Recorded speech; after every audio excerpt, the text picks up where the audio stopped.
Chapter 13. At a Crossroads. There were some times when I thought my music career was really taking off, when in reality, it was just a facade. The guitar studio was doing fine, but as mentioned in the last chapter, the band that I had put together 5 years earlier was experiencing extreme dysfunction. In 1983, I was at the end of my rope by realizing that alcohol was to blame. The way it happened is quite amazing. On my 30th birthday, to be exact, the Roger Wilson Band had a 4-night gig booked in Brunswick, Georgia. That didn't mean much to anybody else but me. My mother's family roots are straight out of the southeast Georgia marshes. She told me wonderful stories about spending the summers at her grandmother's house on Union Street in Brunswick. I was hoping to do a little exploring that week around the town during the day while playing at night. The trip started off pleasantly enough. The club even had happy birthday wishes to be posted on the marquee, which felt very welcoming when we arrived in the band truck. Some of my cousins that I hadn't seen in years drove from Jacksonville to visit me and see our show. It was a happy reunion, but unfortunately the evening gala would be short-lived. The first set went well, and then my relatives would say goodbye before making their 2-hour trip back to Jacksonville. It was the first night of a 4-night engagement, so the crowd was only trickling in on the first night. Hopefully things would get better by the weekend, but they instantly took a dark turn. As it was, the booking agent had placed us in a club that had been struggling. They were on their last leg, and we were their last band. To put it bluntly, we were their last hope. This joint had been a successful venture during the urban cowboy craze, but in 1983, Saturday Night Fever and the Disco Ball was replacing the bucking Bronco Bull. The typical room full of dopes, overweight chicks with clown-like makeup driving hot cars and just wishing they were Daisy from the Dukes of Hazzard. Many wearing hot pants that in no way aided them in their mission. I had never even imagined that cotton could stretch that far. There were supermarket bag boys wearing cowboy hats, outlaw wannabes trying to clog the good-hearted woman. This demographic would be packing the place during the short-lived cowboy fad heyday. I could actually hear the nightly drunk out-of-key renditions of You Don't Have to Call Me Darlin', Darlin'. A horrible thought since I was long over that. Now with us there, the joint was gasping for breath. They were desperate. They would have brought in a sword swallower or a chimpanzee dance troupe if they thought it was going to put asses in seats. So after what we thought was a good first set, and after my whirlwind yet wonderfully family reunion earlier in the evening, we got fired. It was devastating for me. A slap in the face would have been more appealing. My hopes of a nice reflective week of looking into my family history in the Georgia Lowcountry were shattered. We packed up the gear, and the other band members except for me and the roadie truck driver, Mackie, headed back to Atlanta. While it was a bad situation, it was clear that the club management really didn't want to let us go. They had no money to pay us, except for our first night. In retrospect, the empty liquor shelves resembling a bare supermarket bread and milk aisle before an approaching storm should have raised a red flag going in. Since Mackie and I didn't want to go home, we decided to look for adventure. My hungry heart was beating, and extending an olive branch, the club folks gave us 3 cases of beer to take with us. We were going to need it.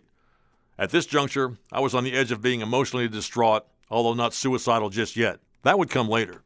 Mackie was a fun-loving and laid-back guy that took things in stride. He had been on the road as stagehand for the Atlanta Rhythm section in the early days, so it was all in a day's work for him. He was a seasoned pro and truly had a handle on the situation. We decided to stay on the road and head down to Jacksonville. When I called my cousins who had driven up to Brunswick earlier that day for my birthday, they were shocked by the turn of events that transpired just after they left. They invited us to come down to visit. Mackie drove the truck while I proceeded to throw back some cold ones riding shotgun.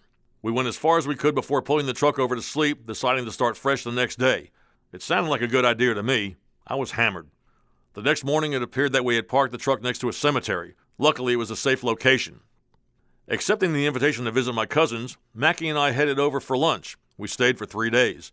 This was a turning point for me, meaning that it was a point where I didn't know which way to turn. The bright spot was spending time with some relatives I hadn't seen in 25 years. It was a nice visit, catching up with family members, shooting pool, cooking out, and relaxing on the patio. For me, the 3 cases of beer came in handy, drinking consistently the whole time.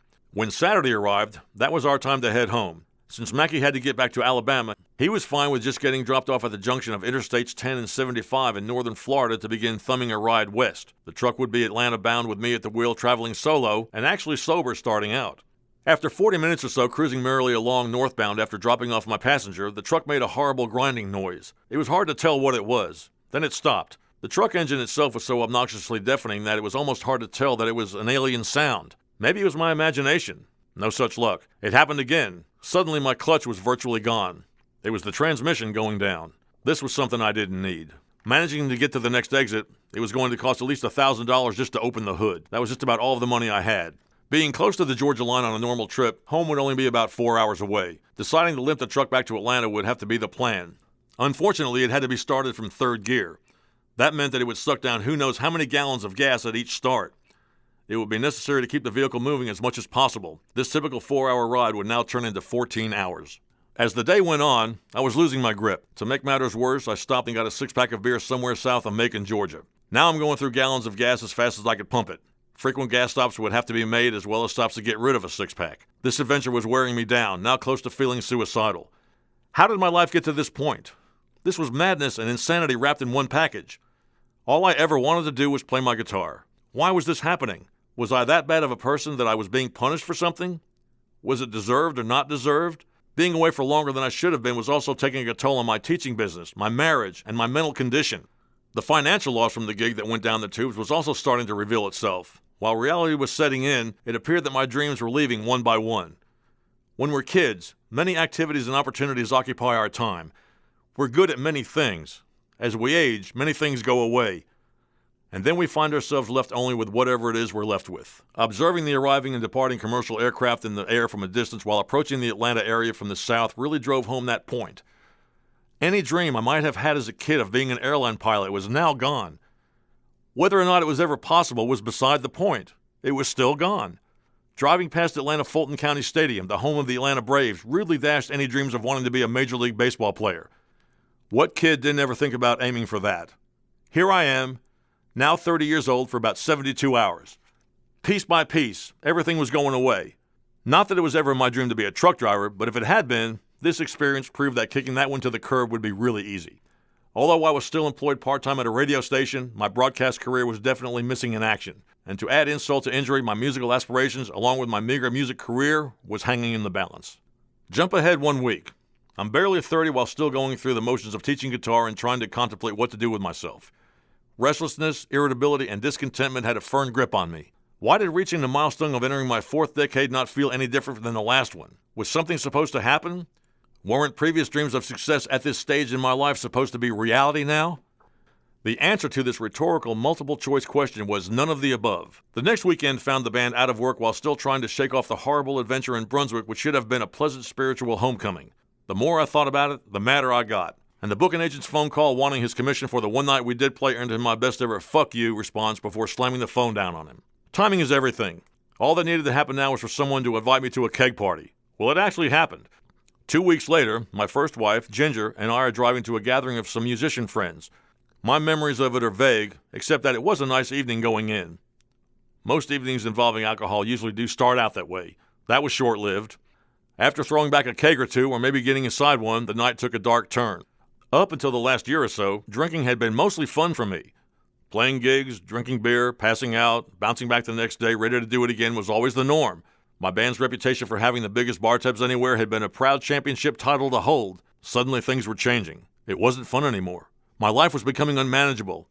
Bad things were happening as a result of drinking. This night crossed the line. Things went blurry, more like a blackout. Not like a blackout, a real blackout. This could have been it, but somehow it wasn't. Waking up the next day, oblivious to the night before, I was firmly filled in on the gory details.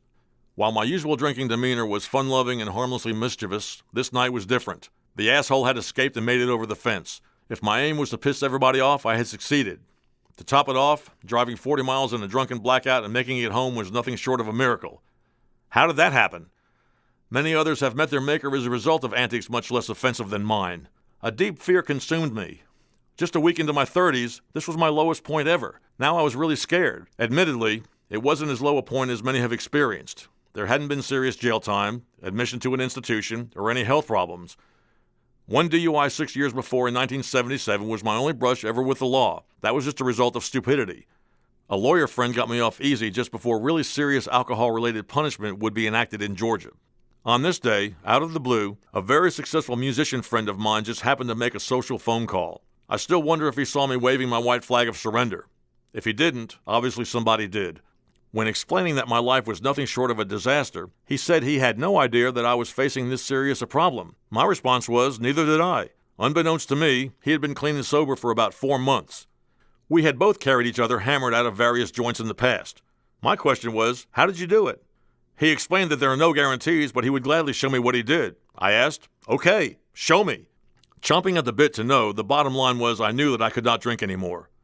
My friend told me that he would be attending a certain gathering in a couple of days. He invited me to join him, but to just be sure not to drink between now and then. This was Sunday. That next Wednesday couldn't arrive soon enough. When my last guitar student left that day, I was out the door on his heels right behind him. With the pedal to the metal, my VW van couldn't go fast enough. Arriving at the address my friend gave me, this meeting was at a hospital west of Atlanta. Not knowing what to expect, but knowing alcohol was now my enemy, I was willing to go to any lengths. Entering into the room, it turned out to be an Alcoholics Anonymous meeting. The name was familiar to me, but I had no clue how it worked or what was expected of me. I took a seat at the table. The people there were in a discussion that had each person speaking in sequence around the table. Soon it would be my turn. All that could be heard from my vantage point were little parts of sentences such as higher power, the program works, and keep coming back. By the time the torch was passed to me to speak, my reply was that my life was a mess with no idea how or why. Whatever my next move, I knew somehow that alcohol could no longer be a part of it. Thinking that my statement made no sense and meant nothing to anybody in the room, the gentleman next to me used his opportunity to simply welcome me to the meeting. Not sure I was believing what I was hearing. It brought me to tears. It still does to this day. Feeling welcome anywhere then was not in the cards for me. This guy may have saved my life. At the end of the meeting, someone was going through the process of handing out chips to mark one's time in recovery. It was unclear to me what they were doing. When the gentleman next to me explained it, I asked if I could get a white chip to start my journey. He stood up and had them bring out the chips again just for me. When picking up my white chip, the whole room exploded into applause. That was totally unexpected. These people actually cared and were happy for me. That was August 10th, 1983. After the meeting, the folks in this room instantly surrounded me with a loving spirit like none I had ever known. No church had ever come close. I knew my parents loved me, but they were 1,000 miles away, totally unaware of my current downfall. These people instantly understood me as no other human ever had. No one was lecturing me, talking down to me, or talking at me. All they did was speak to me by relating their experience, strength, and hope. They presented me with some area meeting schedules and relevant literature. They embraced me totally in body, mind, and spirit. They made me feel that there would be hope for me after all. Back at my friend's house, we discussed the meeting and the sober lifestyle. The exciting part was that it seemed doable to me. Before that, there was always the reality that I would drink again. There was never a guarantee that I would not. Until now, but only one day at a time. On the drive home that night, I surrendered to a higher power, whatever that was. I felt different. God was familiar to me as a child, but somehow I rebelled as I got older. Now it was time to believe in a power greater than myself, to believe in a God of my understanding, whatever that might be. It would require having faith without understanding. It was a relief to know that I didn't have to know everything. No longer would I have to run the whole show as I had been trying to. The biggest advantage was that time would be given back to me. Time to get back to doing what I love to do. Time to live. No more of having to constantly try to recuperate from being sick and tired. I had just turned 30, and I knew I didn't want my 30s to be as painful as my 20s had been. The second half of my life would start off my 30s recuperating from my 20s. This would be a new beginning. It was an exciting thought. Sure, I had built a business and career doing what I wanted to do, so I thought now it was time to make a serious decision. Repairing my life would be my first priority moving forward.